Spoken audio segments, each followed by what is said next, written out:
Berjumpa lagi bersama Bunda Siska di sini. Hari ini kita akan belajar bersama lagi. Mata pelajaran apa ya yang mau kita bahas di hari ini?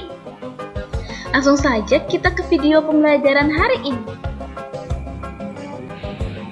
Halo semua anak-anak Bunda, Namo Buddhaya. Hari ini bersama Bunda Siska kita akan belajar tema 3 subtema 1 tentang hewan dan tumbuhan di lingkungan rumahku. Tapi hari ini kita akan membahas tumbuhan saja ya.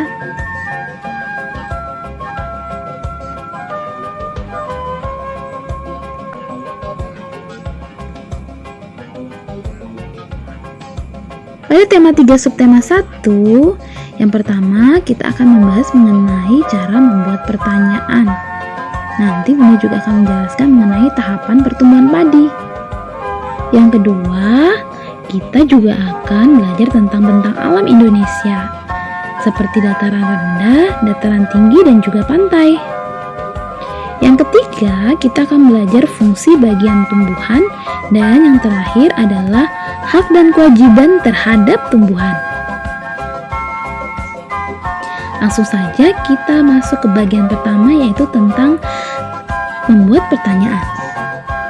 Sebelum membuat pertanyaan, kita harus tahu kriteria pertanyaan yang baik.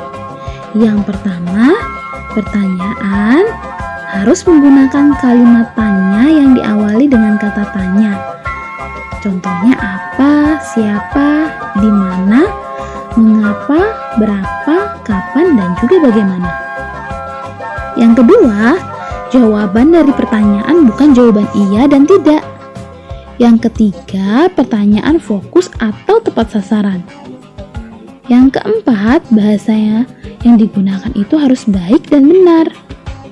Yang kelima, pertanyaan harus sesuai dengan topik yang dibahas. Dan yang terakhir adalah antar pertanyaan berkesinambungan. Jadi berhubungan ya antara pertanyaan yang satu dengan pertanyaan yang lain. Lalu apa saja manfaat dari membuat pertanyaan? Yang pertama, melatih keterampilan membaca berupa menemukan informasi. Yang kedua, melatih keterampilan menulis. Jadi, ternyata banyak sekali manfaatnya. Bisa melatih keterampilan dan melatih keterampilan membaca dan menulis. Sering-sering ya membuat pertanyaan. Dalam membuat pertanyaan yang berdasarkan teks atau bacaan, dilakukan dengan cara memahami bacaan atau teksnya ya terlebih dahulu, baru membuat pertanyaannya. Jadi harus dibaca dengan baik atau disimak dengan baik dulu.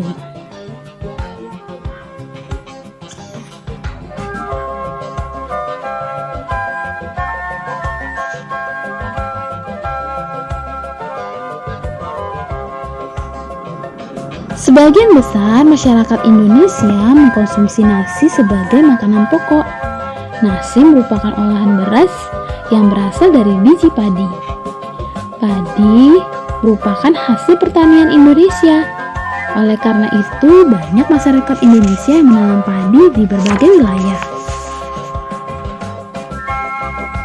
Adapun tahapan pertumbuhan tanaman padi. Tanaman padi tumbuh dalam 3 tahap. Tahap pertama adalah benih. Benih padi adalah biji padi yang sudah tua. Tahap kedua adalah kecambah. Benih padi yang ditanam akan menjadi kecambah dan muncul ke permukaan tanah. Setelah itu, batang akan memanjang dan tumbuh tinggi. Tahapan terakhir adalah bunga. Dari bunga tersebut akan tumbuh biji padi. Lama-kelamaan padi akan menguning dan siap untuk dipanen. Untuk lebih jelasnya lagi, Bunda akan menampilkan sebuah video tentang tahapan dari penanaman padi sampai dengan pengolahan padi menjadi beras. Jadi disimak baik-baik ya. Adalah proses pertama.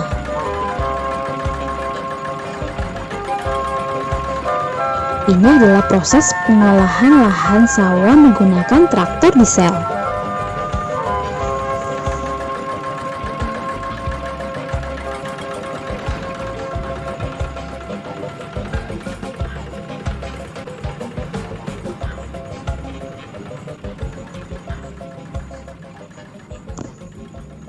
Selanjutnya, proses perendaman benih ke dalam air selama 48 jam.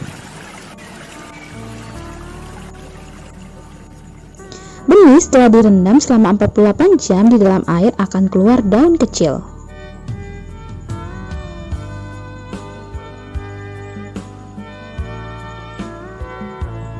Setelah biji padi keluar daun kecil, saatnya proses penaburan benih bibit.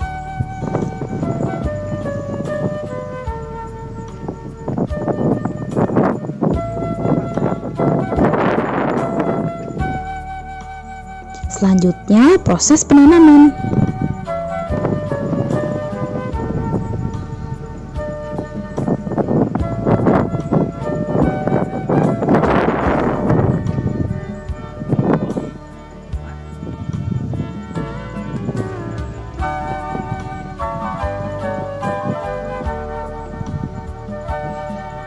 Proses penanaman harus sejajar dan rapi.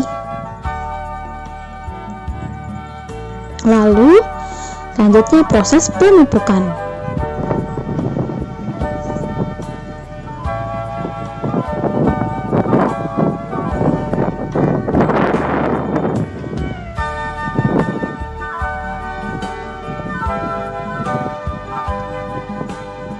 Proses panen padi dengan menggunakan kombi.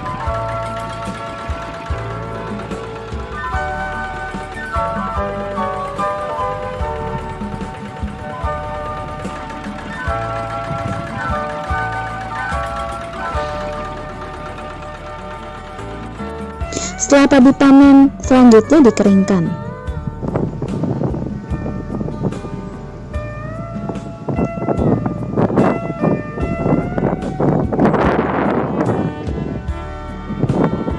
Proses yang terakhir adalah pengolahan padi menjadi beras.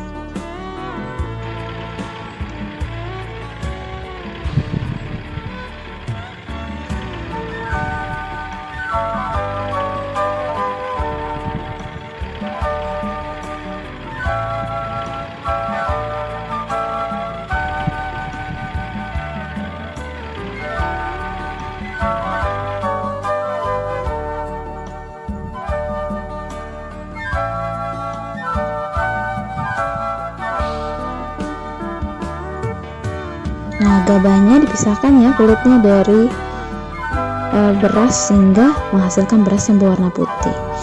Setelah kalian menyaksikan tentang cara penanaman sampai dengan pengolahan padi menjadi beras harapan Bunda, kalian sudah paham dan tidak penasaran lagi nih tentang cara penanaman sampai dengan pengolahannya.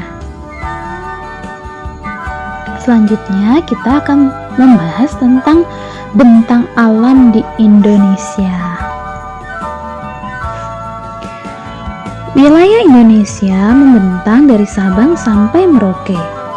Bentang alam Indonesia dibagi menjadi beberapa bagian. Yang pertama adalah dataran rendah. Dataran rendah adalah hamparan luas tanah dengan tingkat ketinggian kurang lebih 200 meter di atas permukaan laut. Yang kedua adalah dataran tinggi. Dataran tinggi adalah dataran yang terletak pada ketinggian lebih dari 500 meter di atas permukaan laut.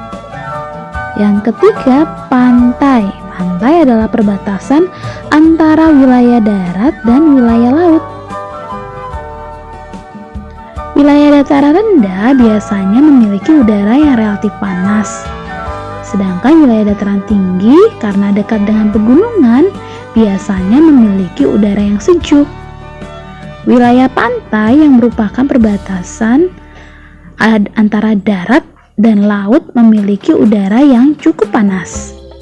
Untuk lebih jelasnya mengenai pemanfaatan dari ketiga wilayah tersebut, mari kita simak video berikut bersama-sama. Dataran rendah, tingkat ketinggian kurang dari 200 meter di atas permukaan laut. Ketinggian dataran rendah cenderung merata. Lalu, apa sih pemanfaatan dari dataran rendah? Berbagai macam kegiatan industri terdapat di dataran rendah. Berbagai peternakan seperti sapi atau ayam biasanya juga terdapat di dataran rendah. Perumahan masyarakat pun banyak juga terdapat di dataran rendah. Lalu yang kedua, dataran tinggi adalah dataran dengan ketinggian lebih dari 500 meter di atas permukaan laut. Pemanfaat dataran tinggi sendiri pada Provinsi Jawa Barat dimanfaatkan sebagai perkebunan teh. Masyarakat Dieng, Jawa Tengah memanfaatkan dataran tinggi dengan menanam berbagai jenis sayuran seperti kentang atau wortel. Dataran tinggi juga dimanfaatkan untuk perkebunan tembakau atau kopi. Selain dimanfaatkan untuk pertanian dan perkebunan, dataran tinggi juga dimanfaatkan sebagai tempat peristirahatan dan tempat rekreasi seperti di Puncak Bogor. Yang ketiga, pantai. Pantai adalah perbatasan antara wilayah darat dan wilayah laut. Apa saja pemanfaatan daerah pantai? Pada Pantai Anyer Banten dan Pantai Kuta di Bali, pantai banyak dimanfaatkan sebagai tempat wisata. Pantai juga dimanfaatkan sebagai tempat berlabuhnya kapal laut, pengangkutan orang atau barang seperti di Pelabuhan Tanjung Priuk. Pantai juga dimanfaatkan oleh penduduk setempat yang bermata pencarian sebagai nelayan, petani rumput laut maupun petani garam.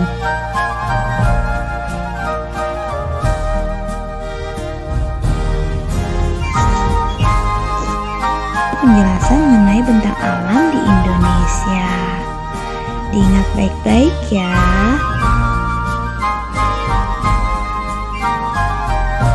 Pada dataran rendah, dataran tinggi maupun daerah pantai banyak sekali ditumbuhi oleh tanaman atau tumbuh-tumbuhan. Adapun bagian-bagian dari tumbuhan-tumbuhan tersebut. Yang pertama ada akar, batang, daun, bunga, dan juga buah. Apa saja ya manfaat dari bagian-bagian tumbuhan tersebut? Akar berfungsi untuk menyerap air dan bahan-bahan lainnya. Batang berguna untuk mengalirkan air dan bahan-bahan lain juga. Daun berguna untuk membuat makanan. Bunga berguna untuk perkembangbiakan, dan buah berguna untuk melindungi biji yang nantinya akan menjadi bakal calon tumbuhan baru. Adapun cara agar kita dapat melestarikan alam. Yang pertama adalah tidak membuang sampah di sungai. Selain di sungai, membuang sampah sembarangan juga tidak boleh ya, karena akan merusak kelestarian alam lingkungan sekitar kita. Yang kedua adalah pembuatan terasering atau sengkedan. Yang ketiga, menggunakan produk daur ulang. Dan yang terakhir adalah penanaman hutan kembali atau reboisasi.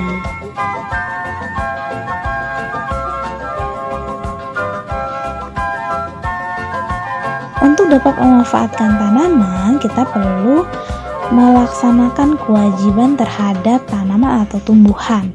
Apa saja ya kewajiban tersebut?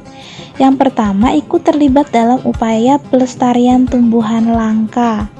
Yang kedua, ikut merawat tanaman yang ada di sekitar kita, contohnya dengan menyiram, memupuk, dan juga membasmi hama. Yang ketiga, membudidayakan tanaman pangan agar dapat tetap dimanfaatkan. Selain tanaman pangan, kita juga dapat membudidayakan tanaman obat yang bisa kita gunakan untuk obat herbal, tanaman obat atau disebut toga. Setelah kita menjalankan kewajiban kita tersebut, maka ada hak yang dapat kita peroleh atau kita terima. Yang pertama adalah kita dapat memanfaatkan tumbuhan untuk memenuhi kebutuhan sehari-hari.